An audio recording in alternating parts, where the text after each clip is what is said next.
Hello, my name is Kimberly Sheridan, and I'm the lead artist of the Million Gun Victims March. I am a self-taught painter who started painting 25 years ago when I was 30. I'm 55 now, but only in April of 2013 did I get started on this project, to paint as many gun victims as I possibly can.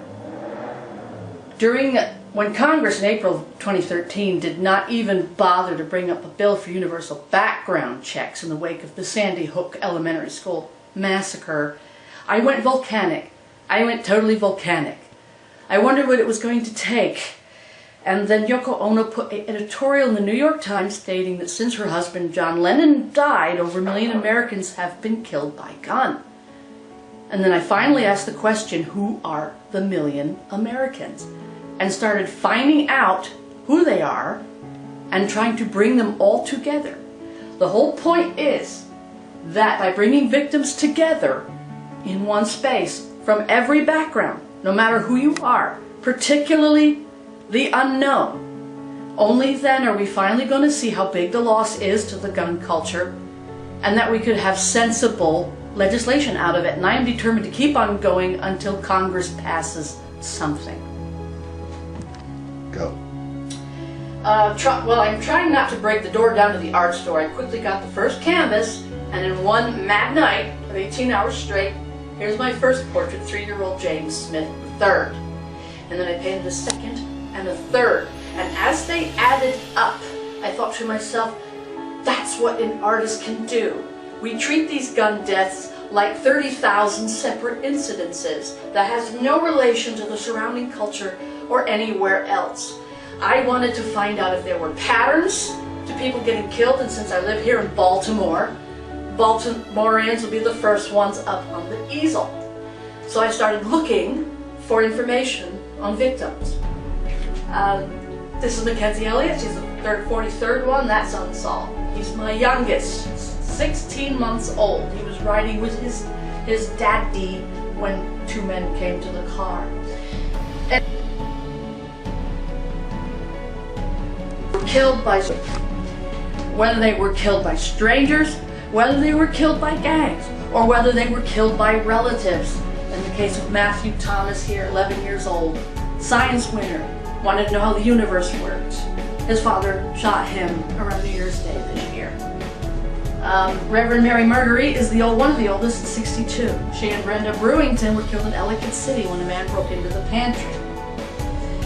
Ty Quinn Fetter, that's unsolved. Taiwan Short, he was killed on April 9th. And then Freddie Gray died 3 days later. He was 14. Who killed a 14-year-old? We don't know the answer to that.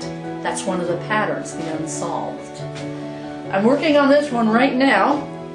This is mother and son, which I did not really want to do, but here they are. They're not finished yet. This is the photographs I'm working from of Jennifer and Kester Brown.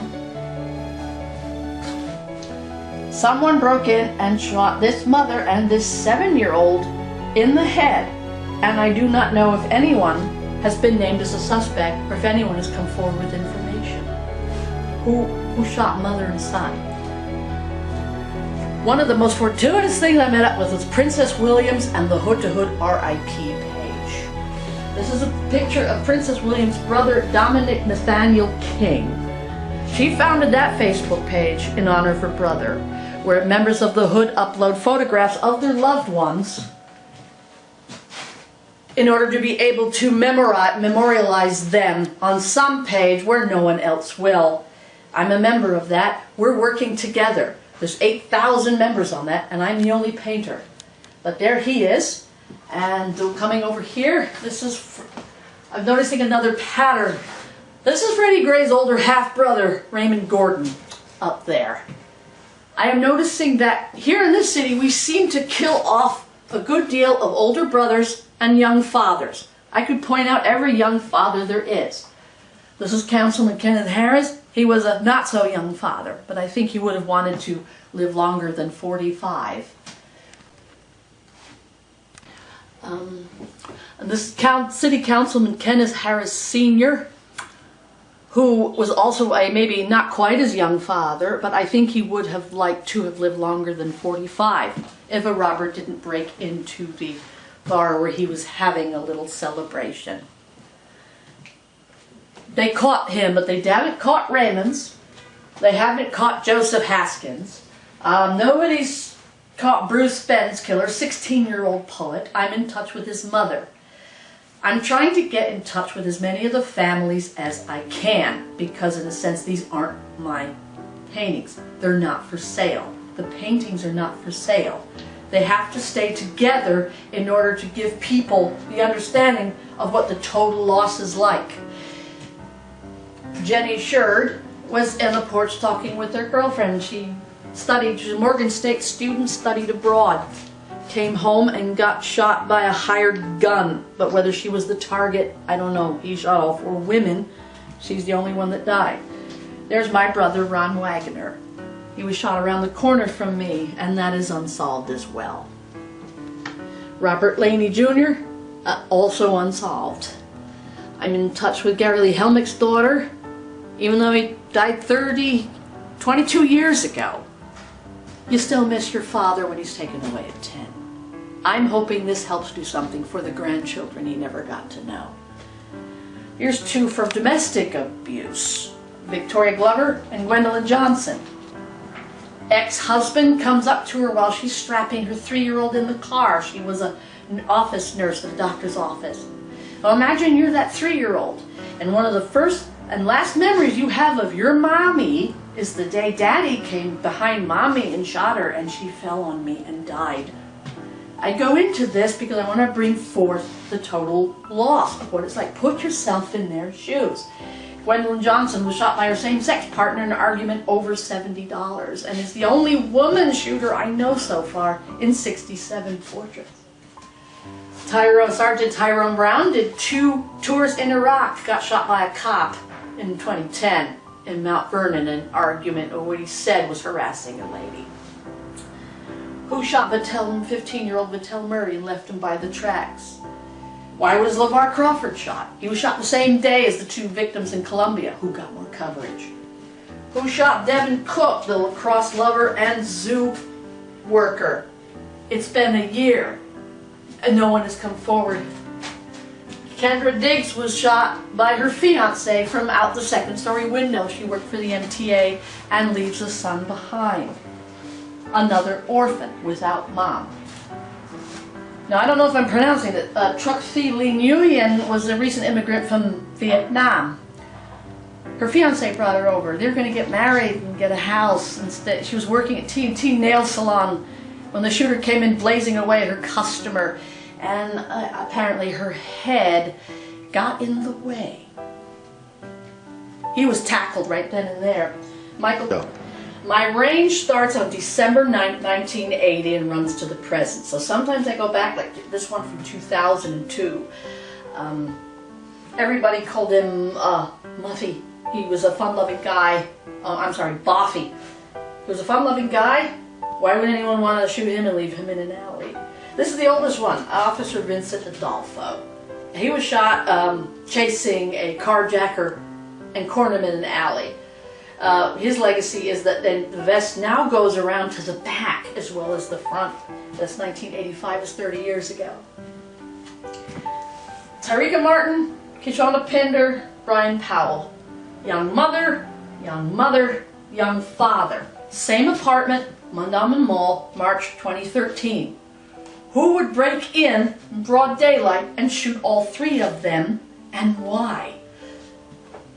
Her mother wants to know, her sister wants to know, and his sister wants to know. No one has been named.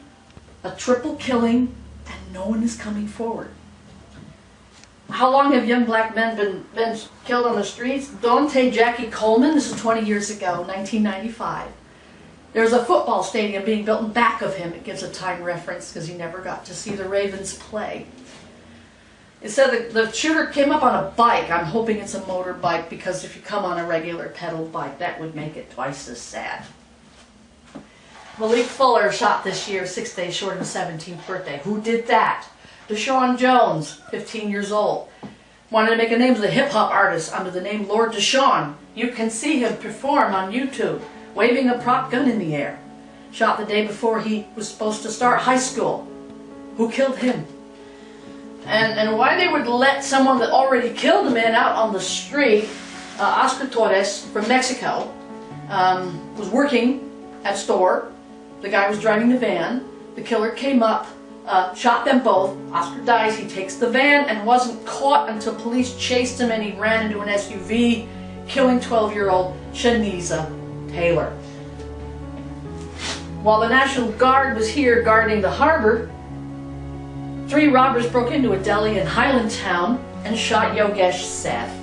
Everybody called him Joe. I'm sorry, I never... Go. He's the first Hindu American that has come volunteering. The only thing the robbers took was the pleasure of Joe's smile whenever he would greet his customers. I don't think that mini mart has reopened. Gerald Commodore, his sister, asked another older brother. This is a pattern. I don't believe in 20 or 30 coincidences. These two, Alex Ulrich and Lawrence Peterson, were shot by a street robber near the Belvedere back in 2012. Alex was a budding photographer. He died almost instantly, but Lawrence Peterson, the mayor of Mount Vernon and a Navy man, struggled for 22 months not to leave the neighborhood he loved. But it was too much, and his heart gave out in May, and 6 weeks later they finally catch the shooter. How long have police been killing young black men? Kevin's here to tell you. 1799 to 1999. He's pointing out, saying, remember when this piece of crap was the best thing in audio? The boombox? That's how long ago. Raquan Campbell, his father asked me to pay Raquan. He was 15. Why would anyone shoot him 10 times? We don't have the shooter. And Tracy Love, now I don't do criminal background checks. I don't care if someone shoots you, you're innocent. I will paint you that way. But for Tracy, he had a good reason to make good on his parole. He's carrying around a little baby carrier, but no baby. Someone shot him and left him in an alley. I would like to get in touch with his family. There's a daughter that will never know Dad. These are the only 3 I have right now, what I call Suicide Row. This is Christopher Robinson. More people commit suicide with guns than kill other people with guns, but these are the only 3 I have here on Suicide Row. Christopher Robinson was a Baltimore police officer. He drove his car to Glen Burnie and shot 2 other people, including his ex-girlfriend. Darian Aguilar is the Columbia Mall shooter who shot himself. Why would I do him? I think I understand him to a degree. And here's Mike Flanagan. Does anybody remember Mike Flanagan? Left-handed Cy Young winning award ace. Couldn't handle the depression anymore. I don't know why, but he brought his new rifle to his favorite fishing spot. And there he did away with himself at the age of 59. He's going to be still missed by the Orioles organization. Do any of us remember? When you're painting single portraits, that's another challenge. But when you've got more than one person, that you have to put 4 times. I have to put 4 times the effort into this. William Monroe and Megan Kerrigan, their next door neighbor, broke into their house at 6 in the morning and tried to shoot the entire family. First-time parents. They looked forward to raising their little girl, but they died. The grandmother, injured, is still dealing with injuries. Another lady was shot. The baby was not physically hurt, but we have a toddler who has survived a combat situation that even hardened soldiers should not have to go. Why does it happen here, and why is that okay? It's America. It happens. It shouldn't happen that no toddler should be asked to survive that. This are the Browning family. Mr. and Mrs. Browning and 2 of their 3 sons. Where's the 3rd son? He's in prison for making this portrait possible. He got into an argument with his father over wanting to go to an all-night party. He said, "You're too young for that." The son thought differently, took the family 9mm, shot them all as they slept, and went and had a good time, thinking, wow, I can inherit the money and I'll be free. That's not the case. He didn't think things through. He was caught almost immediately. Leroy Agnew and Loretta Little were enjoying a more quiet and loving second marriage. Not to each other, they were second husband and second wife. And they had a little 5-year-old together. They might want to take him to the merry-go-round. They can't. Someone broke into the house and shot them. Luckily, the child was not physically injured, but he also was an orphan. And I don't know if anyone has been arrested for this one either. It's unsolved. Unsolved is also Frank and Anthony Turner, New Year's Day 2014. Afternoon, they're out walking. Now the paper said Frank used to be a member of what was called the Turner Boys during the outrageous age of cocaine. Someone came up to him, started shooting. Anthony turned to help his father, so they gunned him down too. Father and older brother gone. Here's Andrew Hoffman and Marie Leanne Hartman. Marie Leanne was going out with Christopher Robinson, but broke off the relationship. She was starting a nice and romance with firefighter Andrew Hoffman of Glen Burnie when Christopher drove down in his police car, busted in the door, shot Andrew and Marie Leanne, and then turned the gun on himself. I won't paint a shooter and his victims together. I don't even want to hang them near each other, but that's why there's a Dalmatian. It was autumn. They might have wanted to have a nice campfire dinner together. Maybe, maybe not. I don't know now. They're gone. Carl and Kurt Borain, two older brothers, walking down Fells Point in early November just before the holidays. Stopped to talk to a young lady. Her boy minder kind of got angry about this, and he followed them for a few blocks and then went up and shot them both in the back of the head to teach him a lesson about talking to his woman. He has just been sentenced. I suppose that brings a little closure to the case. But who's left behind? A son that Carl will never know. Unless this can get out. 2013, this is the story of two friends who were brothers in all but parents. They knew each other since elementary school. Robert Jackson Jr. and Frank Harper Jr. Robert Jackson was found shot multiple times in an alley, and again, no shooter has been identified. Frank was getting over that, was at a Subway around Reisterstown Road, got in an argument with the security guard. They went out to argue at the gas station. The guard took out the gun, and even though Frank raised his hands to surrender, he was shot dead. They died 3 weeks apart. So I pictured Robert here in the entryway to, like, I guess a nightclub of your dreams, waving, "Come on, Frank, let's go, let's go." And Frank is saying, "I gotta go now. I gotta go now." These are only 67 portraits, and this is the Million Gun Victims March. Is there any other artist out there who would like to join me in this roller coaster ride? I really would like to see what would happen if you put together literally 1 million portraits of Americans that have died over the past 35 years. If we had 1 million portraits, do you think anyone can deny that we might need basic gun safety common sense with background checks and training? Is every way like Baltimore? What do people in the rest of the nation have? Are there different patterns? One pattern I notice is all these black young men.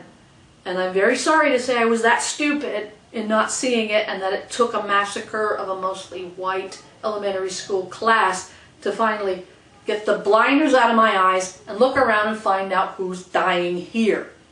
And there's many, many more models coming. I have so many. And I'd like to help Princess Williams with Hood to Hood RIP and make that into a nationwide sensation too. Without her, I wouldn't know half of them. There wouldn't be half of these portraits up here now. So please contact me and ask if you want to go on an adventure, because it is. And it's wearying, but I'm going to keep doing it if I have to do it for the rest of my life.